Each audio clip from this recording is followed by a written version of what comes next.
Welcome into another exciting edition of Locked On 76ers. His name is Keith Pompey. I'm Marc Farzetta. I really think that Nick Nurse did a phenomenal job of summing this one up. The loss to the Toronto Raptors in South Philadelphia last night with the Sixers turning the basketball over a season high 21 times, Nick Nurse said, a whole lot of bad. Well, even when it's bad, we got to break it down. We'll be back with this edition of Locked On 76ers.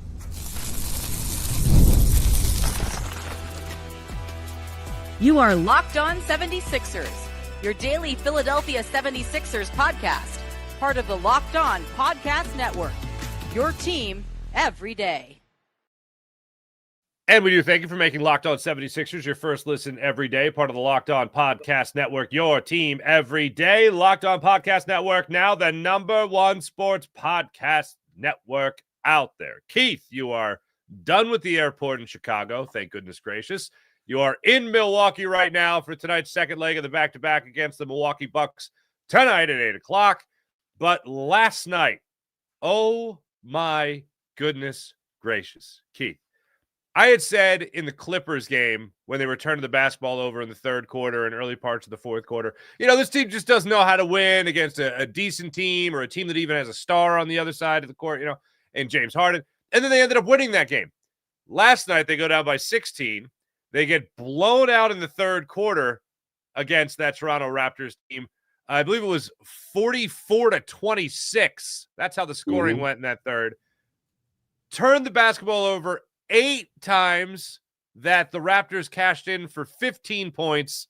In total, 21 turnovers equaled 31 Raptors points. Again, what Nick Nurse said was a whole lot of bad. And Keith, I'd have to agree.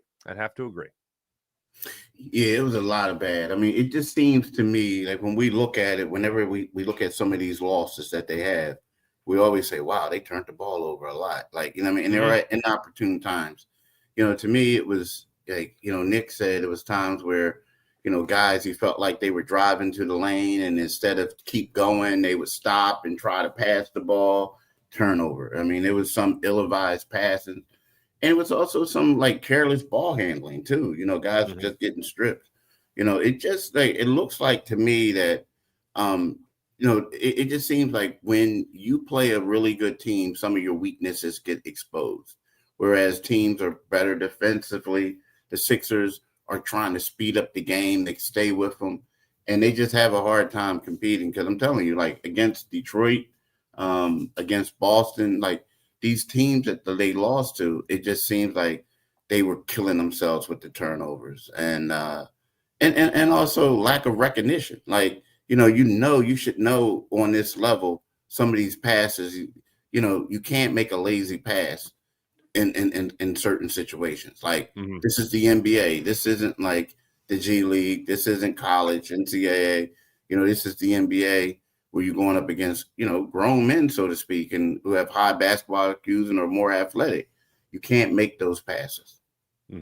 There was one instance in particular when you just talk about like a bad play. And I mean, look, there was plenty to go around here. I mean, you're talking about, I believe it was 5 different 76ers had 3 or more turnovers in this game. But there was one play in particular during the struggles of the third quarter where VJ Edgecombe got a rebound. And I mean, look, I don't mind him 9 times out of 10 pushing it, but when you're pushing it solo into 3 Raptors players, I'm just waiting for the turnover, Keith, and that happened last night.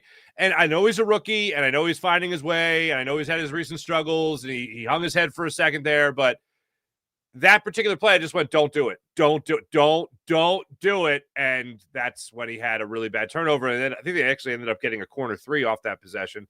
But it was just plays like that through guys that you expect a lot more from. Quentin Grimes, ill-advised passes, Tyrese Maxey doing the same thing, VJ Edgecombe with the dribbling, and that one extra pass that I would rather him take it to the hoop.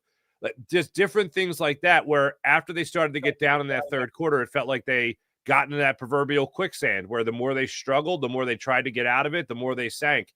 And the other part of it was also chemistry and spacing. And Nick Nurse, after the game, also talked about how spacing was a big issue with this. So are the Sixers in need of that more traditional point guard? Because I know 21 turnovers is a season high, but they've had 17 turnovers, 18 turnovers at different points throughout the season multiple times. And it just doesn't seem to be clicking yet when it comes to one player being more of the ball dominant player. Well, part of the main problem is, like, it's hard to say what exactly the 76ers need. They don't even know yet. And True. because like we're looking at all these other teams, and yeah, they may have a couple guys out, guys may be getting injured, guys are doing this and that. But the Sixers have yet to play a single game with their entire roster. Mm-hmm. They have yet. So it's kind of like we don't even know. Like until they figure out what they have and what they can do and how they move forward, it's going to be tough to say, they need one. Now, yeah, do they need a point guard? Would it be better to have a guy who's going to make heady passes and stuff like that? Yeah. I mean, you argue they got one on the team, but, he's 40 now, and, come up Kyle Lowry, he's been in the league for 20 seasons. You don't know if you really want to play him. He's more of a coach than he is a player, but he's the point guard that you have. But, you don't know the type of level that he could play at this particular time, because he's more so Coach Kyle. But yeah, it's crazy, but it's hard. They do need a point guard, but at the same time, some of these mistakes that they are making, regardless if you're a point guard or not, you're a center, a power forward, what have you, you can't keep making these ill-advised passes, and you can't keep trying to, like you say, dribble through like three defenders, thinking like, you're a McDonald's All-American in high school playing Little Sisters of the Poor. You know what I mean? Right. It's not going to happen. It's not going to happen. Yeah. And I mean, if I'm watching the game going, oh, this is going to be a turnover, Nick Nurse has to be thinking the exact same thing. So if you're the coach, how do you crack this code? What's the option here? Do you just tell Tyrese Maxey to do, unfortunately, what he did, or at least tried to do in that fourth quarter, which is facilitate more because he was getting doubled, and we'll get more into his fourth quarter struggles. But what's the move here? Is there a move? And you mentioned, not having the roster. You mentioned not having Joel Embiid and not having Paul George, and even Jared McCain just coming back and all that, and losing Kelly Oubre. Like, this is going to be the season. I unfortunately don't believe that, Paul George is going to come back and even play tonight, and then he'll be good after that. Like, he'll play every game. Like, that ain't happening. He's still going to be working his way through a minute restrictions. Joel Embiid is still going to be working his way through a minute restriction, and other injuries, right knee, left knee, both knees, all that stuff. He's going to be working through that all season. So if you're Nick Nurse, you're going to have this kind of lineup, maybe with Kelly Oubre, more often than not throughout the season. The lineup that you had last night with 21 turnovers. If you're him, how do you crack the code? How can you? You got to deal with it. I mean, it's one of those things, you really don't know what you have.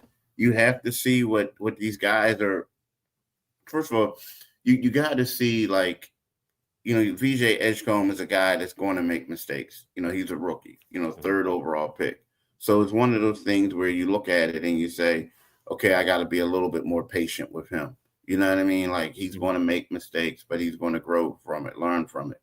Right now it's like, you're only as good as your roster. And if you don't have a legitimate point guard, you got to just deal with it. Now, again, I do believe that when Paul George does come back and he gets in shape, that it will be a little bit better, right? Because you have another ball handler out there, and it's going to free stuff up. And if you notice, when he was on the floor in the game that he played, it was kind of like guys weren't able to trap Maxey. They wouldn't leave, like they wouldn't come off of Paul George to double team Maxey. Well, when Paul's not playing, that's what they were doing yesterday. When Embiid wasn't there, that's what they were doing, right? So I do think that, in the back of Nick Nurse's mind and everybody else is like, this is going to get better when we have our guys. Because you can realize the turnovers haven't always been a problem like the third quarter has been, right. So it's kind of like you're still, if you have any optimism, you're still thinking, oh, we can turn this thing around. We can turn it around when we get our guys back. Yeah. I was actually hoping that, I forget who it was. Was it was it the Pistons? They tied in the fourth quarter, like 23-23. I was like, maybe things are turning around. Then last night happened. Not even close. All right, when we come back, I want to talk about Tyrese Maxey's fourth quarter, because this is one of those things, Keith, that I heard Kate Scott say it during the broadcast.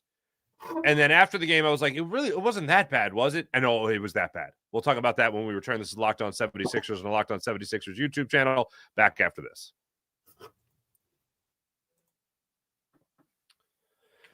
And right now, I'm going to tell you about Quo, as in status quo. Let's talk about something that every business owner knows too well. Missed calls. When a customer tries to reach you and you can't get through, or they can't get through, that's money slipping away. Quo, spelled Q-U-O, is the smarter way to run your business communication so you never miss an opportunity. Quo is the #1 business phone system built for 2025, not 1995.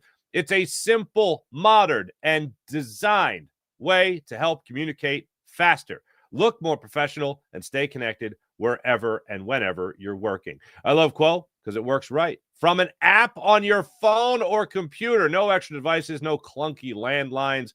Your whole team can share one number and collaborate on calls and texts like a shared inbox, which means customers get help faster and you're not leaving that money on the table. It makes a small business feel big, and big businesses feel even more efficient. No wonder over 90,000 businesses are already using Quo. So try Quo for free at quo.com/LockedOnNBA. That's QUO.com/LockedOnNBA. And yes, you can even keep your existing number. Quo, no missed calls, no missed customers. Now it's time to tell you about Rugiet. Let's be real. Making excuses doesn't solve anything. We've all heard them before. It's just the stress. I'm tired, or it happens to everyone sometimes. But when it comes to performance, sometimes your body just needs a little extra support. And that's where Rugiet comes in. Rugiet.com offers fast-acting, doctor-prescribed treatments for ED designed to help you stop making excuses and start making moves. Rugiet makes it easy to get started. You just connect with a board-certified doctor, 100% online, no awkward waiting rooms, and no in-person appointments. If prescribed, your treatment ships discreetly straight to your door. The process is fast, simple, and private, and it's all handled by real doctors. It's all about confidence, connection, and getting back to the moments that matter. Visit Rugiet.com/LockedOnNBA for 15% off your first order. That's RUGIET.com/LockedOnNBA. And don't forget to use promo code LockedOnNBA so they know that we sent you. Rugiet. Stop making excuses and start making moves. I'll tell you who wasn't making enough moves, Keith. The Tyrese Maxey guy in the fourth quarter. I heard Kate Scott. Yes, I am the king of transitions. I heard Kate Scott during the broadcast allude to 24 points to Tyrese Maxey, and this was in like midway through the fourth quarter. And I went, wait, he had 24 at the end of the third, and we're 6 minutes. He hasn't gotten a point yet. And then he ended up getting not only shut out, so like not even a foul shot. He ended up not only getting shut out in that fourth quarter, Keith, he got one shot off, and it was a missed three-point attempt. That was it. What was going on with Tyrese Maxey last night in that fourth quarter? I think you're muted, brother. All good. It was probably that. Ah! It's like, it's probably that Rugiet. It's probably the Rugiet read. Yeah, it's probably the Rugiet read. What happened with Tyrese? So here's the deal. I think Tyrese, what happened is they did a pretty good job of trapping Tyrese towards the end, right? In the second half, whatever. And I think Tyrese did a job of where, okay, you know what? The best thing to do is to be a point guard and make the right moves, make the right plays, right?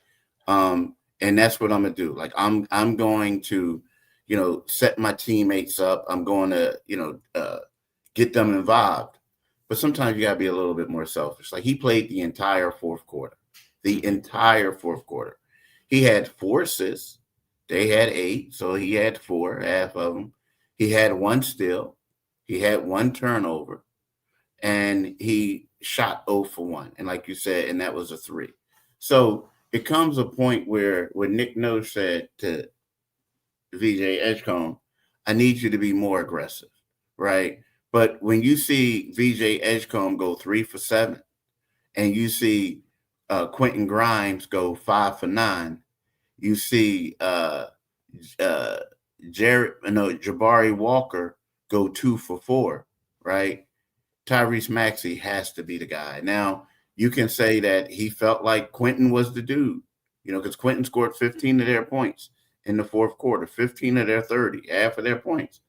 But to me, Tyrese, you doing that played into their hands because they're looking at it like Quentin Grimes is not going to beat us. Tyrese Maxey is. So there's sometimes where, you pass it, but then you fake it, then go to the basket. You know what I'm saying? At least hope and pray somebody's going to foul you so you can get to the foul line. But I think that he was a little bit too much of being a great teammate at that particular time because he shouldn't have. He had of the guys who had an attempt, who had a shot attempt, he had the least amount.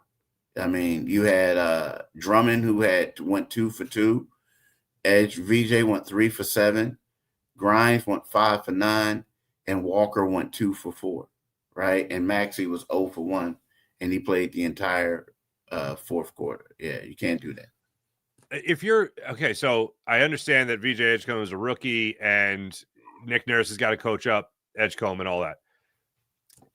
Look, Tyrese Maxey shouldn't be anyone that lacks confidence by any means. And I don't think it was confidence, though. Yeah, I don't think it was confidence. No, I agree. But what I'm saying, he's not someone that's going to lack confidence, but at the same time, you also can't lack know-how. And if you're Nick Nurse or you're Tyrese Maxey, you got to get him open somehow. You got to set screens for him. You got to do something to get him back involved in the offense. If he's not going to do it himself, and look, Tyrese Maxey to me he's just one hell of a basketball player and deserves to make many more All-Star games, I think, throughout the course of his career. But especially this year. But when you have when you're struggling the way you're struggling in that fourth quarter, I understand that he's also a bit of a modest all-star, which is a rare combination where, this guy's cooking. Let me make sure I'm getting Quentin Grimes the ball. That's fine. But you also have to get yours because that's going to lead to more opportunities for Quentin Grimes. That's going to lead to more opportunities for everybody else, VJ Edgecombe on the floor. But if they know they got you, then they're going to put a bow on it. Even if you do make it a 3-point game after being down 16, they're going to find another way to make another run if they know they can shut you down on the offensive end. True. That's it. And to me, this is one of those learning experiences because you look at it, he scored 24 points on 14 shots. And I said he needed more because, you look at the second quarter, he only shot the ball twice in the second quarter and once in the fourth. Tyrese has to be a guy that has to close out games, close out halves. That's what he has to do. So you're right. They got to do a better job of getting him open. And I think that this is more of a learning experience for him because, let's face it, what did we say in the past? In the past, we said, you know what? We know Tyrese can score with people on the floor, but can he get others better? Can he get others the ball? Can he do this? Can he do that? And then yesterday, he showed us that, okay, well, I don't have to be the guy. I can get other guys involved. And he was, helping them out, getting guys involved. But now you realize, like what Nick Nurse said 2 days ago or 3 days ago, is like, Tyrese, we need you to play a lot of minutes and we need you to carry us offensively, scoring the ball. And, no offense to Quentin Grimes, no offense to VJ Edgecombe, no offense to Jabari Walker. Tyrese Maxey is the one who was second in the league in scoring. Mm-hmm. So you got to, produce offense. And I think this is more of a learning experience, to be honest with you, because he probably afterwards looked at it like, dang, I should have shot the ball more. I should have been more, but he was making the right reads. It just so happened the right thing to do on this particular instance was be a little bit more selfish. You're right. So Maxey right now is 1/10 of a point behind SGA. It's Luka at 34.6, Shai Gilgeous-Alexander at 32 points per game. Maxey at 31.9 points per game. Giannis, who they'll see tonight, 31.2 points per game. And also in assists, or excuse me, three-pointers made per game, he is tied with Donovan Mitchell and Grayson Allen for the second most, only behind Steph Curry in the NBA. So that's the type of season Tyrese Maxey is having. You can't only have right one now. shot in the fourth quarter with that type of season. So that type of start of the season. I could not agree more. That is absolutely insane. All right, when we come back, Joel Embiid, Paul George, we'll talk about tonight, the second leg of a back-to-back. Neither played last night, and also the update on Kelly Oubre as we found out more about his LCL injury. Back after this is Locked On 76ers on the Locked On 76ers YouTube channel. Make sure you guys like and subscribe. And right now I'm going to tell you about SKIMS. You guys really need to take SKIMS, okay? Go to skims.com, particularly SKIMS Men's. Shop SKIMS Men's at skims.com. When SKIMS announced that they were making underwear for men, the reaction made perfect sense. People have been talking about SKIMS comfort for years. Most guys, though, you know what they do? They stick with that, same brand, that same type of underwear they've been buying pretty much their whole life. But SKIMS Men's is an absolute game changer. One upgrade, and it's obvious why everyone's been talking about SKIMS. Now, my favorite pair, for instance, the boxer brief, very comfortable from SKIMS, breathable as well. It's amazing. What stood out right away was the fit and the fabric, soft, supportive, and comfortable all day. They don't ride up, they don't lose their shape, and they hit exactly where they're supposed to hit. Whether you're working, traveling, or working out, just hanging out at home, these feel better than anything you've used in the past. Shop SKIMS Men's now at skims.com. That's shop SKIMS Men's at skims.com. And when you place your order, choose podcast. That's Locked On 76ers. In the post-purchase survey, and select our show, Locked On 76ers, when you choose podcast in the drop-down menu, Locked On 76ers, to let them know that we sent you. Plus, SKIMS Holiday Shop is opened. So if you're looking for the perfect gift this season, SKIMS has you covered at skims.com.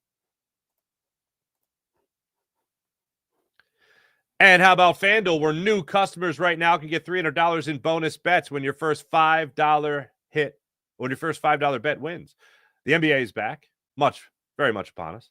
There's no better place to get in on the action than with FanDuel. At FanDuel.com, the official sports betting partner of the NBA. Even if you missed the start of a game or you want to ride a hot hand, FanDuel has the live bets on everything, like who will score next to fourth quarter comebacks. Plus, you can combine your live bets into a same-game parlay for a shot at even a bigger payout. It keeps every game exciting, especially when your team's making that late push. And right now, FanDuel is giving new customers $300 in bonus bets when your first $5 bet wins. That's $300 in bonus bets when your first $5 bet wins. Head to FanDuel.com to sign up and play your game with FanDuel. At FanDuel.com, the official sports betting partner of the NBA. So let's jump right to it. First off, let's look at Kelly Oubre. Mm-hmm. We're looking at 2 weeks reevaluated, or 2 weeks they expect him to be back? I don't know. Like a lot of times, we know at least he's out for 2 weeks. Now, here's the good thing. If they're saying 2 weeks, that's letting me know that that's a grade one, probably a grade one sprain. Okay. So which isn't as bad. So that typically could be anything from like 1 to 3 or 1 to 4 weeks. So that's a good sign right then and there. So, it's, and again, and I get with the reevaluated because, sometimes they say you have an injury and it could be here and there, but if your rehab doesn't go the way it should or the recovery, it could be a little bit longer. But I do feel like when they came out with that number, that was a good sign. If they would have said 4 weeks, they would have said whatever, then you would have known like, okay, it's probably a little worse than what we think it should be. Gotcha. All right. Now that's good news. I would have rather, reevaluate. He's fine. I would have rather that, but I'll take the 2 weeks. But Paul George, what do you expect the Sixers to do with Paul George tonight against the Bucks? That's weird because like again, Nick Nurse talked about it yesterday. Nick Nurse talked about it yesterday. And he said he doesn't know. He said he doesn't know if Paul George or Embiid are playing, right? Personally, like based off of, I would expect PG to play. I mean, I kind of sort of would. I do too. Yeah. I mean, I would. So that means let's see. So he played on Monday, right? He played on Monday. This game is Thursday, Tuesday, Wednesday. 48 hours, I would expect him to play, and then he would have Friday, Saturday, and then he'll play on the matinee on Sunday, right? Embiid is the one that I'm not 100% sure about, and the reason being is just because, you would assume he could play too, but he's been listed as doubtful, and here's the deal. They've been extremely vague with Embiid's injuries, even Paul George's, right? So when you come back and say injury recovery, left knee injury recovery, and but you're not saying what's wrong with it, no one knows. I mean, like no one can analyze and say, oh yeah, he should be back in a couple of weeks. Like we know Kelly has a sprain, so we have that timeline. Joel is like they're leaving people in the dark with him, so it's kind of tough to gauge when he'll play. Now, he's been out for over a week, man. So you would assume that he should be able to play tonight. You would assume. Yep. You would assume. Yep. You would assume. Yeah, well, I think it's a classic case of what do you do when you assume? You make an ass out of you and me, and it really applies. Yeah. It really applies to Joel Embiid. Last thing on the two of these guys, we've talked a lot about how Joel Embiid is really leading the charge in the recovery from the injury and handling his own injuries. Is Paul George doing the same thing, or is he more listening to the team doctors about when he's available? All right, because I do think that Paul is like basically in charge of stuff. Yeah, I mean, because when it came out that Paul was expected to play, that didn't come from the team. Like the team had him still listed as questionable, right? Now everybody expected him to play, but the team kind of sort of had him listed as questionable. I think that Paul's camp was the one telling people, yeah, PG is coming. He's going to come and play this game. You know what I mean? I think that, it's one of those things where when unfortunately in the NBA, or if fortunately, depending on who you are, it's a players league. They tend to run it. Like if you got a max level player and he comes back when he wants to come back, it's not like, a Justin Edwards type of guy where like, look, bro, if you want to be in this rotation, if you want to get a lucrative contract next year, you better come back and play. Whereas Paul George has already made his money. He already has a reputation. Like he comes back when he's ready, when he wants to. Gotcha. Yeah. It's an 8:00 tip-off tonight in Milwaukee. As I said earlier, yes, they'll see Giannis tonight, but good thing for the Sixers, they won't play against Giannis tonight. He's still dealing with that groin injury. Second leg of a back-to-back. Sixers obviously struggled, especially in the third quarter again last night. I know it's a Giannis-less night, but playing-wise, I'm going to be haunted by what I saw in that third quarter last night. And until the Sixers show me that they can protect the basketball more so than 17 to 21 turnovers per night, then I'm not going to like them too much. How do you feel about the Sixers coming out of with a possible victory tonight? I'm saying with you, they got to show us that they can clean things up. And it seems like whenever they go up against teams who are winning, they lose. Now they did beat Toronto beforehand, but it just seems like they don't look that good when they play a quality team, like a team with a winning record. And yes, Giannis is not playing. But also, you got to realize the Doc Rivers factor. Doc Rivers has yet to lose to the Sixers. I mean, to him, this is his, not going to say Super Bowl, but it's like dang close. Well, if the Sixers could just somehow get Doc Rivers in a Game 7, I guarantee the Sixers would win. Oh, come on! Ouch. Here's the joke. Ouch. These are the jokes, folks. All right, anyway. Keith Pompey, enjoy Milwaukee.